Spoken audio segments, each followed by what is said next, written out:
We've seen a lot of renewed interest in space the past few years, especially this year in 2026.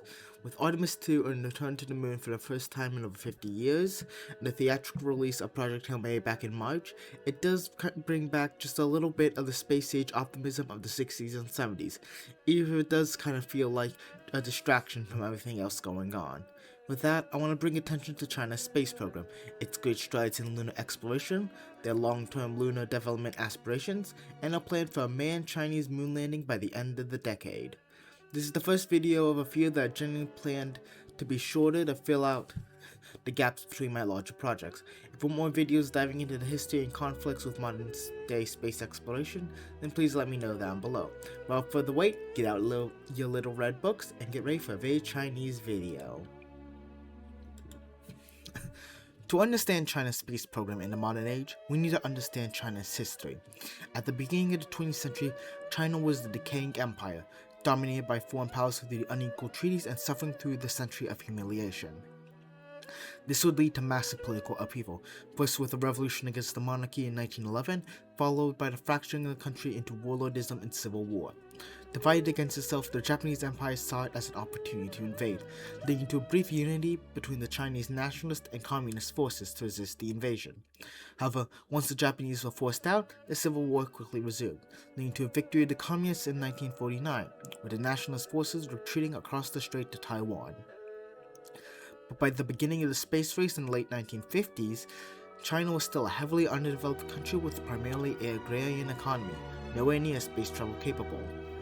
While the foundations for industrialization were laid out in the Great Leap Forward, it was severely hampered by the ensuing famine and the chaos of the Cultural Revolution. As such, it wasn't until the reform and opening up that China could begin proper development. And oh boy did they develop.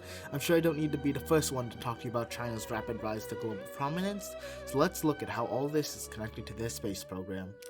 Like most space programs, Chinese space programs started out in military tech. During the Mao era, despite the proclamation that woman Ye Yao Gao Zhenzhao Weizeng, we too need satellites, the majority of rocket research was focused on missile development and suborbital flight capabilities. Developments were primarily undertaken at the Zhochuan Satellite Launch Center, first starting with Soviet blueprints before shifting to domestic development with the Dongfeng missiles. The Dongfeng 4 would give the basis for the Long March rocket launch systems, the family of launch vehicles still in use today. From this, the first Chinese satellite was launched in April of 1970, the Dongfeng Hong-1. Following Mao's death and the beginning of reform and opening up in the late 1970s, spaceflight shifted to more civilian projects, with development focused on increasing rocket launch capabilities and expanding communications satellites to both take advantage of and help further economic capacity and growth. This would lead to a brief period of commercial satellite contract work in the 1990s, with the Chinese space program putting up private communication satellites like AsiaSat-1 into orbit. But now we're in the new millennium, and with it, a refocus on space exploration. This brings us to the topic of today, the Chinese Lunar Exploration Program, also known as the Chang'e Program, after the Chinese moon goddess. The program was designed with long-term planning in mind, with all the missions designed to expand our knowledge of the moon and lay out the groundwork for a lunar base. Let's explore it now. Before you even begin to think about a lunar base, you should probably know what you're working with. That's what the Chang'e 1 and 2, launched in 2007 and 2010 respectively, were for. Their primary task was initial reconnaissance. Chang'e 1 was focused on scanning the moon for resources, like helium-3. While Chang'e 2 was placed in a higher orbit to find a suitable landing site for future missions, most notably Chang'e 3. Chang'e 3 was the first Chinese soft landing, and it carried with it the Jade Rabbit, U-2, as a rover, restarting robotic exploration on the moon last seen with the old Soviet Union's Lunar program. There are some pretty cool discoveries made by the Moon Goddess and Jade Rabbit duo, including analysis of Earth's plasmasphere and the discovery of a new form of lunar basaltic rock. The two would join up again with Chang'e 4 mission, launched in 2018, carrying the U-2 rover to the far side of the moon, becoming both the first soft landing and rover on the far side. The mission is still active, with both Chang'e 4 and U-2 continuing far past their planned lifespans and providing us with a lot of valuable data about the lunar far side. Chang'e 5 and 6 were both sample return missions, launched in 2020 and 2024 respectively, with Chang'e 6 giving us our first samples of the far side. So then, where does the program stand now? Chang'e is currently in its fourth and final phase of the robotic missions, with Chang'e 7 and 8 planned for August of 2026 and in 2029 respectively. Both of their tasks relate to the preparing of arrival for humans. Chang'e 7 is tasked with surveys of the lunar South Pole, primarily around Shackleton Crater. Why is the South Pole of interest? The answer is simple. Water. The moon is tightly locked to the Earth, meaning that the same side is always facing us. This also means that most of the moon experiences 2-week-long days and nights, but the poles are different. Because of the interactions of light there, you have both high peaks where the sun never sets, and deep craters where sunlight never reaches. This is huge news for any potential lunar colonists, as the sunlit peaks means one could use solar panels effectively without worrying about the 2-week-long night, while the craters of darkness could be home to ice water, useful for both water for habitation as well as the creation of rocket fuel. As such, doing more is key.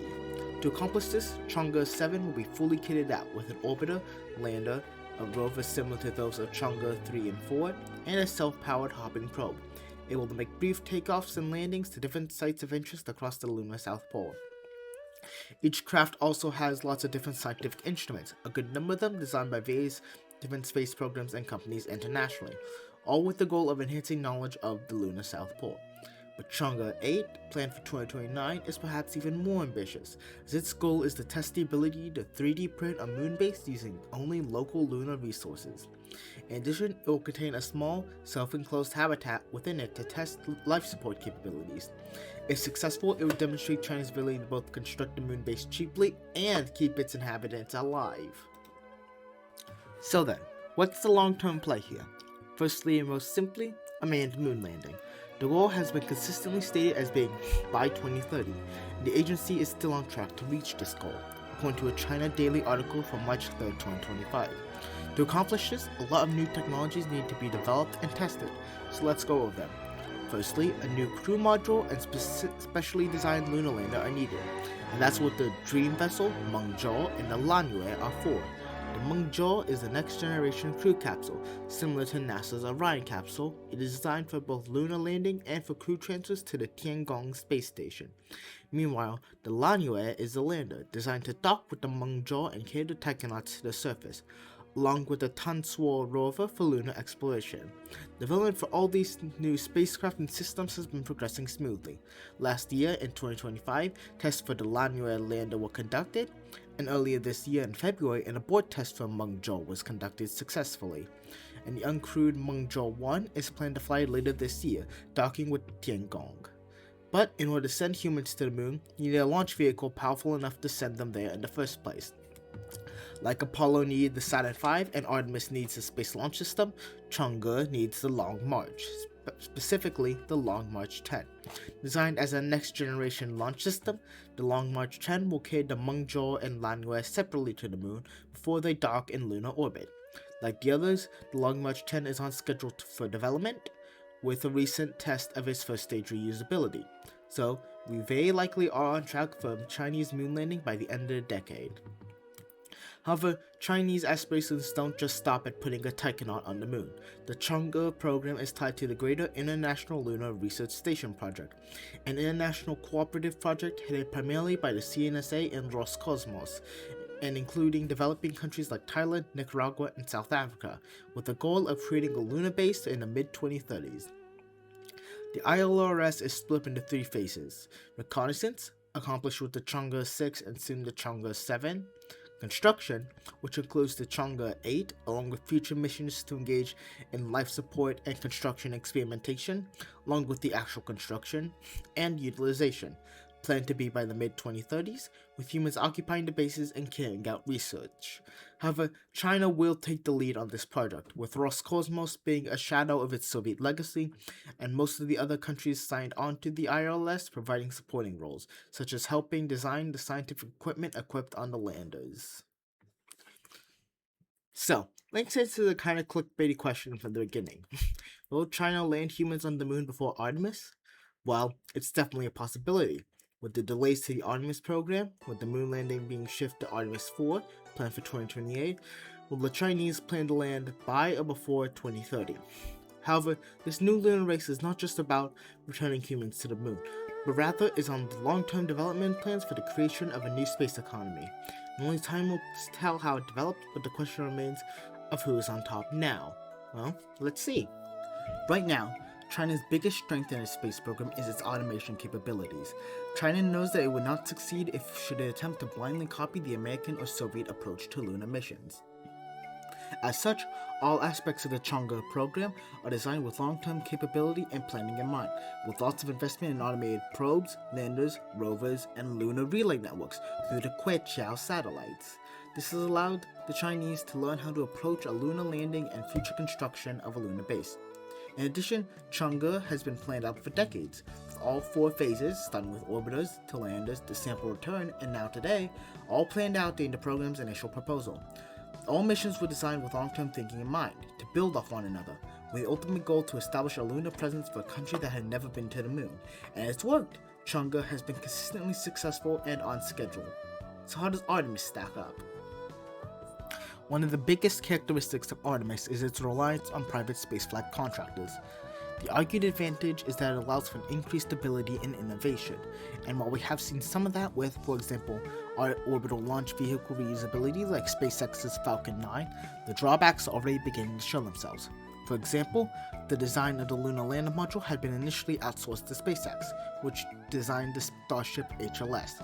However, delays in the HLS led to another contract being opened up for Blue Origin to design an alternate lunar lander. However, their design, the Blue Moon, might be delayed even longer than Starship. This in turn has led to delays in Artemis, with Artemis 3 now being a crewed test flight of the Starship and Blue Moon in low Earth orbit. In addition, automated exploration and in-situ testing has also been outsourced through the Commercial Lunar Payload Services program. Out of the 4 CLPS missions launched so far, however, only one has been fully successful, putting Artemis at a disadvantage in the automation race. Lastly, another notable factor is that the Artemis program is still subject to the whims of American electoral politics. While all the presidential administrations of the past 2 decades have generally supported returning to the moon, because the system encourages planning around 4-year-long election cycles, it has led to long-term deficiencies, like budget cuts to NASA, delay of the moon landing to Artemis 4, the canceling of the Constellation program, overambitious though it was, and the Lunar Gateway, to name a few. All these setbacks cast doubt on America's lunar capabilities, and even if they land back to the moon first, that's no longer the goal. Long-term stay is, and we'll just have to see which program can bring effective long-term lunar development in the coming years. The Chinese lunar program demonstrates China's remarkable ability for space development and innovation, especially for a nation that only a century ago was a semi-feudal state dominated by warlords and foreign powers. However, it represents more than just scientific exploration. It's also a signal that the United States is no longer the sole global space power. The successes and advancements made by Chinese challenge the competency and ability of the Americans in the lunar domain. And, as was said by Ye Piazza, the head of the Chinese Lunar Exploration Program, the universe is the ocean, the moon is the Diaoyu Islands, Mars is Huangyan Island. If we don't go there now, even though we're capable of doing so, then we'll be blamed by our descendants. If others go there, then they will take over, and you won't be able to go there even if you wanted to. Like the space race of old, the new moon race is entangled in a web of complex geopolitics, and whether the moon and space will stay peaceful in the coming decades will only be a matter of time. If you made it to the end, thank you so much. Please consider liking and subscribing if you enjoyed it. Your support means everything and makes doing this all worth it. That's all for this time, and I'll see y'all later. Goodbye! You can't actually see me waving because I don't have that rigged.